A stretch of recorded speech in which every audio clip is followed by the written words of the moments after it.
स्वागत है दोस्तों आपका इजी अध्ययन चैनल पर। आज हम सिंपल इंटरेस्ट का पार्ट 2 करेंगे। ठीक है, ये जो क्वेश्चंस हैं ये बहुत इंपॉर्टेंट है दोस्तों आपके गवर्नमेंट एग्जामों के लिए और एक आपकी समझ को विकसित करने के लिए किस तरीके के एग्जामिनर क्वेश्चन पूछता है।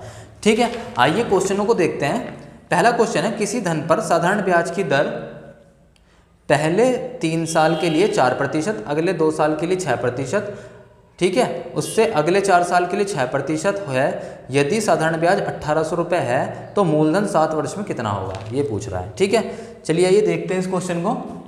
इसमें कह रहा है कि कोई भी साधारण ब्याज की दर पहले 3 साल, तो पहला, दूसरा, तीसरा, तो पहले जो 3 साल रहे, पहले 3 साल, इसमें आपकी दर क्या रही, इसमें आपकी दर रही 4%। जब पहले 3 साल में 4% है, इसका मतलब पहले साल भी 3 साल, दूसरे साल भी पहले साल भी 4%, दूसरे साल भी 4% और तीसरे साल भी 4%। ठीक है, तो टोटल मिला के कितना हो गया 3 साल का ब्याज कितना हो गया, 3 गुणा 4, जैसा हम करते थे 12%। भाई समय की तो मल्टीप्लाई कर देते थे हम प्रतिवर्ष ब्याज से, तो अगर प्रतिवर्ष 4% का ब्याज है तो 3 साल में और 4% ही रहा, तो आपका टोटल ब्याज कितना होगा, 4 तियां 12, या 4% प्लस 4% प्लस 4% 12%। ठीक है, ऐसे कर लो। ठीक है, उससे अगले जो 2 साल हुए उसके लिए 6% है, अगले 2 साल के लिए, तो अगले जो 2 साल हैं इसमें आपका 6% रहा। ठीक है, अगले 2 साल के लिए 6% रहा, यानी कि 2 गुणा 6%, ये भी 12% हो गया। ठीक है, अगले 2 साल के लिए मतलब इन 3 साल के बाद जो अगले 2 साल आए इसमें आपका 6% रहा, यानी कि आपका चौथा साल और 5वां साल जो रहा दोनों में 6% रहा। तो अगर प्रतिवर्ष 6% के हिसाब से बढ़ रहा था, 2 साल में कितना बढ़ गया, 2 छिक्के 12%। ठीक है, इसके बाद अब आप देखिए इसने दिया है अगले 4 साल का, 3, 2, 5 और 4, 9 साल हो गए टोटल, लेकिन इसने हमसे कहा है कि मूलधन 7 वर्ष का कितना होगा, तो हम 7 वर्ष का लेंगे। 3 और 2 5 साल हो गए, इससे अगले 2 साल का, और देखो अब हमें 7 साल का निकालना, 3, 2, 5, 2, 7, अगले 2 साल का, क्योंकि हमें पता है इससे अगले 4 साल आपका कितने प्रतिशत के हिसाब से है, 6% के हिसाब से, तो अगले 2 साल भी 6% ही होगा, तो 2 साल के लिए 6% है। ठीक है, इसके हिसाब से, क्योंकि अगले 4 साल ही 6% रहेगा, तो 2 साल भी तो 6% ही रहेगा दोस्तों इसके अगले, तो आपका जो है 6% वार्षिक है ये, तो 2 साल का कितना हो गया, 2 गुणा 6 हो गया, ये भी कितना हो गया 12%। तो आपका 3, 2, 5, 2, 7, 7 साल का टोटल ब्याज कितना हो गया आपका, 12, 12, 24, 12, 36% ब्याज हो गया आपका टोटल।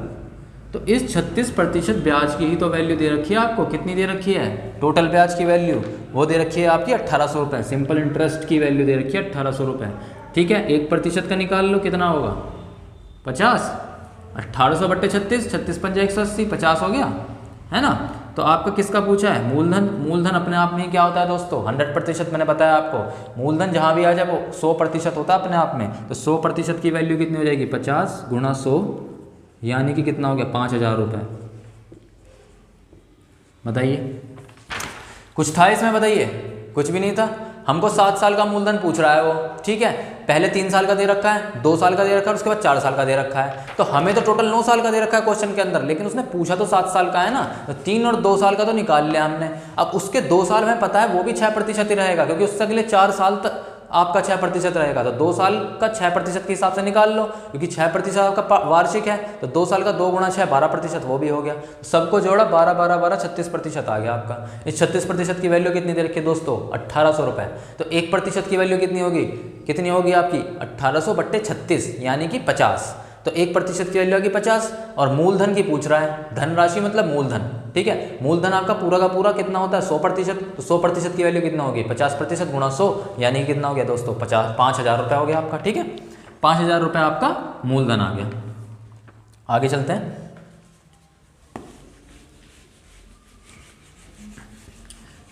आगे क्वेश्चन करने से पहले दोस्तों एक कॉन्सेप्ट देखेंगे जरा हम। ठीक है, कॉन्सेप्ट वो बहुत इंपॉर्टेंट है। अगर मैं आपसे कहूँ कि कोई भी ब्याज दे दिया मैंने आपको, मान लीजिए कि 10% ब्याज दे दिया, ब्याज दिया आपको 10% है, और मूलधन हमारे पास 100 रुपये है। ठीक है, अब ये जो ब्याज होता है, मैंने आपसे दोस्तों बताया ब्याज हमेशा मूलधन पर होता है। ठीक है, तो अगर मैं इसमें पूछूं ब्याज बताइए कितना है, कितने रुपए ब्याज है, तो 100 का 10% निकालते हैं आप, कितना हो जाएगा, 10 हो जाएगा, 10/100 यानी कि 10 रुपये आपका ब्याज हो गया। ठीक है, कहने का मतलब यह है कि ब्याज जो है आपका मूलधन पर निकलता है। अब ब्याज के प्रतिशत में कुछ बढ़ोतरी या घटोतरी करेंगे तो वो भी मूलधन पर ही निकलेगा। यानी कि अगर मैं कहूँ कि अगर मैंने इस ब्याज में 2% की और वृद्धि कर दी, 10% तो ये था ही, अगर मैं कहूँ कि 2% और की वृद्धि कर दी तो वो वृद्धि भी आपको मूलधन पर चेक करनी होगी, क्योंकि ब्याज हमेशा मूलधन पर निकलता है। ठीक है, तो मूलधन कितना है, 100 रुपये। तो आप देखिए 2% की वैल्यू कितनी होगी, 2 रुपये। तो यानी कि आपने 2 रुपये की और वृद्धि कर दी ब्याज के अंदर। अगर पहले 10 रुपये था तो अब +2 टोटल 12 रुपये का ब्याज हो गया। या फिर ये कह लो कि आपने पहले से ब्याज जो ले रहे हैं उस पर 2 रुपये की और वृद्धि कर दी। ठीक है, अगर मैं आपसे कहूँ कि ये मूलधन 100 है और आपका जो है ये 10 रुपये बढ़कर कितना हो जाएगा, मिश्रधन। मिश्रधन क्या होता है आपका, मैंने बताया था, अमाउंट क्या होता है, मूलधन प्लस ब्याज होता है। मूलधन कितना आपका 100 रुपये, ब्याज कितना 10 रुपये, तो ये हो गया आपका 110 रुपये। ये 110 रुपये किस हालत में था, जब आपकी अभी बढ़ोतरी नहीं करी है, जब 10% ब्याज था। अब इसके अंदर अगर मैं कहूँ आपसे कि 2% की वृद्धि हमने कर दी है, तो अब जो है एंड में जाकर आपका अमाउंट कितना हो जाएगा, भाई इसमें 10 रुपये तो जुड़ा हुआ है ना आपका, बस ये +2 ही तो करना है। एंड वाला अमाउंट निकालने के लिए 112 रुपये आपका अब मिश्रधन हो जाएगा जब आपने 2% वृद्धि करी। ठीक है, क्योंकि इस 110 के अंदर 10% ब्याज इंक्लूड है, इसके अंदर है। तो हमें बस क्या करना था, हमें मूलधन का 2% निकालना था, जो भी बढ़ोतरी हुई है, और उसको जो आपका अब तक का मिश्रधन था उसमें जोड़ देना था। अच्छा, एक बात और, ये जो आपकी 2% की वृद्धि हुई है, ये प्रतिवर्षी तो हुई है। अगर यहाँ पर वृद्धि आपकी, मैं कहता 3 साल के लिए, अगर ये 3 साल टाइम, अभी तो 1 साल है, ये 10% हमने निकाल दिया, मल्टीप्लाई कर दी, इसका मतलब 1 साल है आपके पास टाइम। अगर ये 3 साल का होता तो ये जो आपकी वृद्धि होती ना, ये भी आपकी पर वर्ष बढ़ रही है, तो आपकी 3 साल की कितनी होती है वृद्धि, 2% गुणा 3 यानी कि 6% वृद्धि होती। भाई हम यही तो करते थे, जब मैं आपसे 10% वार्षिक ब्याज कहता था 3 साल के लिए, तो ये 10% भी आपका 10% नहीं रहेगा, अब 3 साल में ये 30% हो जाएगा, है ना। तो 10 या 30% हो गया, तो ये आप 100 का 30% निकालेंगे तब। ये अभी हमने 1 साल के लिए करा था। इस तरीके से अगर 2% वृद्धि में बता रहा हूँ आपको वार्षिक, तो इसका क्या मतलब हुआ कि 2% की वृद्धि हर साल हो रही है, यानी कि पहले साल भी 2% की वृद्धि, दूसरे साल भी 2% की वृद्धि, और तीसरे साल भी 2% की वृद्धि, टोटल 6% की वृद्धि हो गई है ना।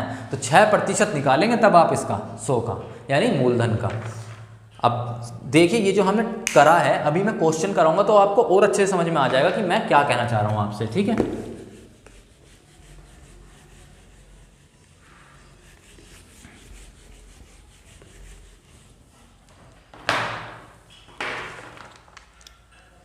700 रुपये की राशि 3 वर्षों में साधारण ब्याज पर 1050 रुपये हो जाती है। यदि दर 3% बढ़ा दी जाए प्रतिवर्ष तो समान अवधि में वह राशि कितनी हो जाएगी। ठीक है, 3% प्रतिवर्ष बढ़ा दी जा रही है। ठीक है, तो आपका 700 रुपये से कितना हो गया, 700 रुपये से आपका कोई भी अमाउंट 1050 रुपये हो गया। कितने साल में, 3 साल में। ये बात याद रखिए, 3 साल में हुआ, यहाँ 3 साल की बात हो रही है। यानी कि अगर ये आपका प्रिंसिपल था तो आपका 3 साल बाद ये वैल्यू टोटल मिली, ये आपका अमाउंट है, ये आपका मिश्रधन है। यदि ये मूलधन है तो ये आपका मिश्रधन है। ठीक है, अब आपको क्या देखना है कि यदि दर 3% बढ़ा दी जाए, आपको कुछ नहीं करना, मैंने आपसे कहा है दर कुछ भी बढ़ेगा चाहे घटेगा, चाहे ब्याज दर की बात कुछ भी करो आप, सब मूलधन पे चेक किया जाता है ना। तो आपको देखना ये 3% की जो वृद्धि हुई है ये तो वार्षिक है, पर ईयर है, तो 3 साल में कितनी वृद्धि हो जाएगी इस ब्याज में, तो 3 गुणा 3% यानी कि 9% का हाइक, 9% इंक्रीज होगी आपकी, 9% बढ़ जाएगा आपका ब्याज 3 साल में। अब ये 9% आपका किस पे बढ़ रहा है, ये आपका ब्याज पे, साधारण इस पे मूलधन पर बढ़ रहा है। मैंने आपको बताया था कि मूलधन पे बढ़ता है ब्याज हमेशा। तो 700 का 9% निकाल लो, 700 निम्न ये कितना हो जाएगा आपका 63 रुपये हो जाएगा। तो आपका 63 रुपये टोटल बढ़ेगा। ठीक है, अब आपको ये पता है ये 700 के अंदर ये जो 1050 है इसके अंदर ऑलरेडी 3 साल का ब्याज इंक्लूड है। जैसे मैंने आपको पहले ही बताया था, ये 350 रुपये अगर मैं घटाऊंगा इसमें से 1050 में से 700 रुपये, तो आपके 350 रुपये वो 3 साल का ब्याज था, वो पहले से इसके अंदर मिला हुआ है, हमें और एक्स्ट्रा कितना जुड़ गया इसमें, 9% बढ़ने की वजह से 63 और जुड़ेगा इसमें। तो कितना हो जाएगा, 3 का 3, 5 6 11, 1113 रुपये हो गए आपके। तो ये 1113 रुपये आपका मिश्रधन आया टोटल, क्योंकि ये क्या कह रहा है कि समान अवधि में वह राशि अब कितनी हो जाएगी, टोटल राशि कितनी हो जाएगी 3% वार्षिक वृद्धि के बाद, है ना। तो आपका ये हो जाएगी भाई, इस 1050 में 3 साल का ब्याज तो जुड़ा हुआ है ना, तभी तो वो मिश्रधन है भाई। मिश्रधन इक्वल टू मूलधन प्लस सिंपल इंटरेस्ट ही तो होता है। तो आपका सिंपल इंटरेस्ट तो इसके अंदर जुड़ा हुआ है 350 रुपये 3 साल का। तो आपको एक्स्ट्रा क्या निकालना है, इस 9% वृद्धि को जोड़ देना है इसके अंदर, वही आपकी टोटल अब उसका जो अमाउंट है इतना हो जाएगा 1113 रुपये। ठीक है, आगे देखते हैं क्वेश्चन दोस्तों।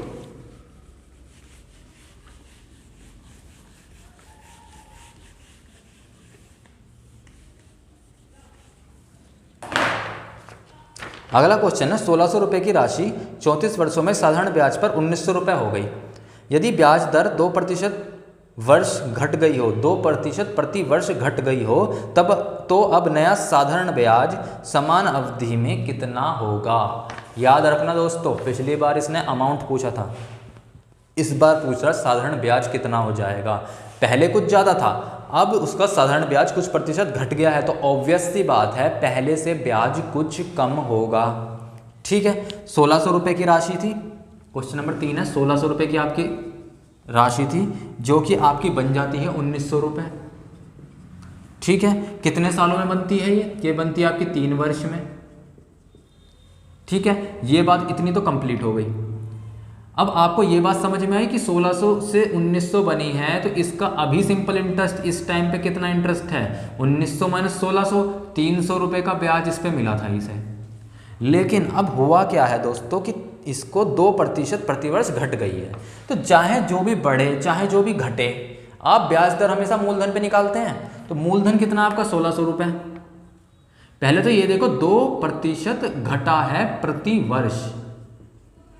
जब 2% प्रति वर्ष घटा है तो हमें तो 3 वर्ष का निकालना है ना। तो 6%, 2% गुणा 3, यानी कि 6% का डिक्रीमेंट आया है आपका ओवरऑल 3 ईयर्स के अंदर। ठीक है, 3 साल का है ये। तो आपका ये 6% की घटोतरी हम मूलधन पे ही तो देखेंगे, क्योंकि पूरा ब्याज ही मूलधन पे निकलता है। तो 6% का जो ब्याज में घटोतरी आई है, जो भी डिक्रीमेंट आया है, ये आपका 1600 पे ही देखेंगे आप। तो 1600 का 6% आपका कितना हो जाएगा, ये हो जाएगा 96, है ना। 3 साल का 2%, 6% की डिक्रीमेंट है, ये आपका 96 रुपये हो गया। तो ये पूछ रहा 96 का तो कमी आ गई ब्याज के अंदर। ब्याज आपका 300 रुपये है, तो अब कितनी कमी आ गई, तो अब कितना हो गया आपका ब्याज, ओरिजिनल ब्याज जो है आपका मूल ब्याज अब क्या हो गया 300। पहले तो 300 था, इसमें से 96 कम कर दो अब, क्योंकि 6% का डिक्रीमेंट पूरे ओवरऑल 3 साल में आ चुका है। तो 300 माइनस 96 कितना हो जाएगा, 10 6 4 0 और 204 रुपये आपका ब्याज हो गया। अब घटकर 204 रुपये ब्याज रह गया। ठीक है, तो 2% का इंक्रीमेंट है डिक्रीमेंट है, सारा का सारा आप मूलधन पे तो देखेंगे। तो 3 साल का कितना हो जाएगा, अगर प्रति वर्ष 2% का आपका डिक्रीमेंट हो रहा है, तो 3 साल का 3 गुणा 2, 6% डिक्रीमेंट हो जाएगा। 6% डिक्रीमेंट किस पे होगा, मूलधन पे होगा। तो मूलधन पे कितना आपका 1600 रुपये, 1600 का 6% निकाल दो, कितना हो जाएगा 96 रुपये। ये जो आपका 96 रुपये है, ये किस में से घटेगा, 300 में से घटेगा, क्योंकि आपका जो पहले ब्याज था वो था 300 और ये पूछ रहा है अब कितना ब्याज हो जाएगा। तो 300 माइनस 96, 300 माइनस 96, यानी कि 204 रुपीज़ आपके हो जाएंगे। ठीक है, आगे चलते हैं दोस्तों।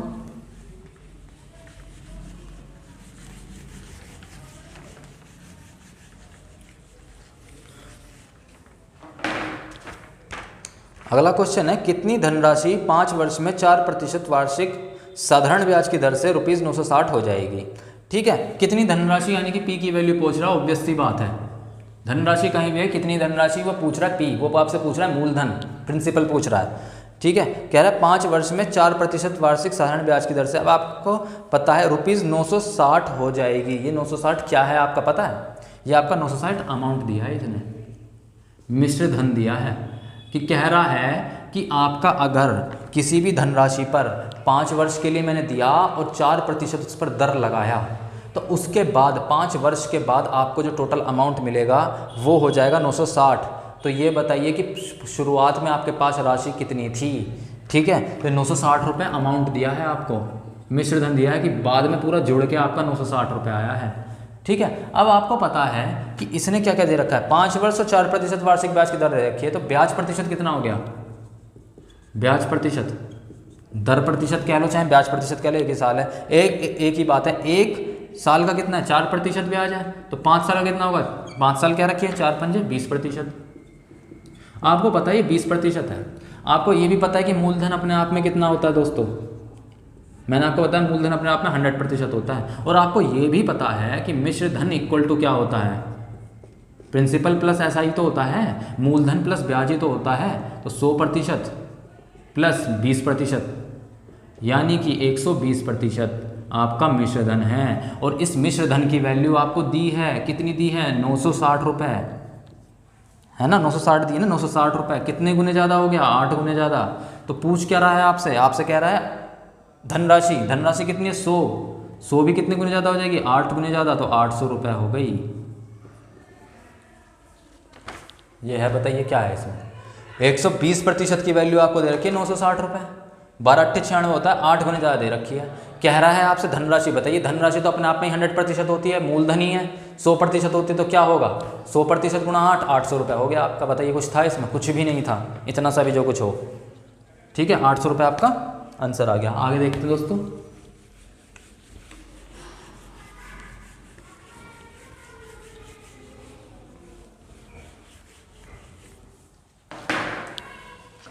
यदि किसी धन पर 4 वर्ष के लिए 14 से ही 2/7% की दर से लगा साधारण ब्याज मूलधन से 9,000 रुपये कम है, ठीक है, तो मूलधन व साधारण ब्याज कितना है। कोई फॉर्मूला याद करनी दोस्तों जरूरत नहीं है, इसने कुछ नहीं कहा है, इसने आपको रेट दिया है, वार्षिक रेट कितना दिया है आपको, वार्षिक ब्याज दर 14 से ही 2/7%। आपको अच्छे से मालूम है इसे क्या कहते हैं, 1/7, यह आपका ब्याज हो गया 1/7। ठीक है, अभी हमने छोड़ दिया इसे। ठीक है, अब ये कह रहा है कि ये कितने साल के लिए है, टाइम कितना दिया है आपको, 4 ईयर। तो आपकी जो ब्याज दर होगी वो 4 साल में कितनी हो जाएगी। आपको पता है ये रेट जो है 1 ईयर का है, आपका रेट 1 ईयर का ही तो है वार्षिक, तो 4 साल में कितना होगा, 1/7 × 4 होगा, मल्टीप्लाई हम क्या करते हैं परसेंटेज में 4 से तो मल्टीप्लाई कर देते हैं, तो 1/7 × 4 हो गया, तो ये कितना हो गया, 4/7 हो गया ब्याज दर। ठीक है, अब सिंपल सी बात यह है, मैंने आपको शायद पहले भी बताया हो कि ये जो आपका 7 होता है ना, कभी भी इस तरीके से भिन्नात्मक वैल्यू ब्याज के अंदर आ जाती है। अगर मैं आपसे यहाँ पे कहूँ, ध्यान से सुनना दोस्तों, 10% ब्याज है, 10% की वैल्यू क्या होती है, 1/10। याद रखना कि ये 10 जो है आपका P को डिनोट करता है, ये जो नीचे वाला है ना डिनोमिनेटर, ये हमेशा मूलधन को डिनोट करता है, प्रिंसिपल को डिनोट करता है, और ये जो ऊपर वाला है जब ये ब्याज है तो ये सिंपल इंटरेस्ट को डिनोट करेगा। तो यहाँ से आपका सब कुछ निकल जाएगा, P + SI अमाउंट कितना हो जाएगा आपका, P + SI होता है 10 + 1 11 हो गया अमाउंट। जैसा हम करते आ रहे हैं दोस्तों, पूरी परसेंटेज पढ़ ली, रेशो पढ़ ले, सब में यही सब तो होता आ रहा है, कुछ डिफरेंट थोड़ी नहीं है। ठीक है, तो आपका अगर मैं यहाँ पर, ये आपका P है और ये आपका हो गया ब्याज, सिंपल इंटरेस्ट। तो अगर मैं मूलधन अनुपात ब्याज कर दूँ यहाँ पर, मूलधन अनुपात ब्याज, तो 7:4 हो गया। तो इसने क्या बोला है, इसने बोला है कि जो भी आपका धन था वो आपका जो साधारण ब्याज है ना 9,000 रुपये कम है, 9,000 रुपये कम है। ये कह रहा है कि यदि किसी धन पर 4 वर्ष के लिए 14 से ही 2/7% दर से लगा साधारण ब्याज, जो आपका साधारण ब्याज है वो मूलधन से 9,000 रुपये कम है। साधारण ब्याज ये रहा, मूलधन ये रहा, यहाँ हमारा कितना कम आ रहा है, 3 रुपये कम आ रहा है, लेकिन ये कह रहा है 3 नहीं है दोस्तों, कितना बता रहा है, 9,000 रुपये कम बता रहा है। कितने गुने ज़्यादा, 3,000 रुपये ज़्यादा। यही तो करते हैं, कितने गुने ज़्यादा, 3,000 गुने ज़्यादा। पूछ क्या रहा है ये, मूलधन और साधारण ब्याज दोनों की वैल्यू पूछ रहा है। दोनों ये रहा ब्याज, मूलधन भी 3,000 गुने ज़्यादा होगा, कितना हो गया, 21,000 रुपये मूलधन हो गया। बताइए ब्याज कितना होगा, 3,000 रुपये ये भी होगा, कितना हो गया, 12,000 रुपये हो गया। यानी कि मूलधन आपका 21,000 और ब्याज आपका 12,000 रुपये। ठीक है, जब भी आपसे कोई कह दे 10% ब्याज है, इसका मतलब हुआ 1/10, और ये जो नीचे वाली डिनोमिनेटर जो हर की वैल्यू है ये आपका मूलधन को डिनोट कर रही है, और जो ऊपर वाली वैल्यू ये आपका ब्याज को डिनोट कर रही है दोस्तों। तो अगर मैं 10 और 1 जोड़ दूं तो मिश्रधन भी निकल जाएगा। अगर मिश्रधन की वैल्यू भी देता 10 और 1 11 कर देते, है ना, कह देता कि मिश्रधन की वैल्यू देती 1100 रुपये, तो 11 को 1100 के बराबर कर देते, 100 गुना ज़्यादा, है ना। तो ये है इसमें दोस्तों, कुछ भी नहीं है, वही हमारा परसेंटेज लग रहा है, परसेंटेज से सारे क्वेश्चन हो रहे हैं, ना कोई फॉर्मूला ना कुछ। ठीक है, तो ये आपका हो गया 21,000 रुपये, ये हो गया आपका 12,000 रुपये। ठीक है, यही है दोस्तों क्वेश्चन। ठीक है, अभी हम आगे और क्वेश्चन लेके आएंगे इसके बहुत अच्छे अच्छे, देखते हैं दोस्तों। ठीक है, अभी के लिए मैं चलता हूँ। मेरा चैनल पसंद आए तो प्लीज़ लाइक कीजिए, सब्सक्राइब कीजिए, बहुत प्यार दीजिए। बहुत बहुत धन्यवाद।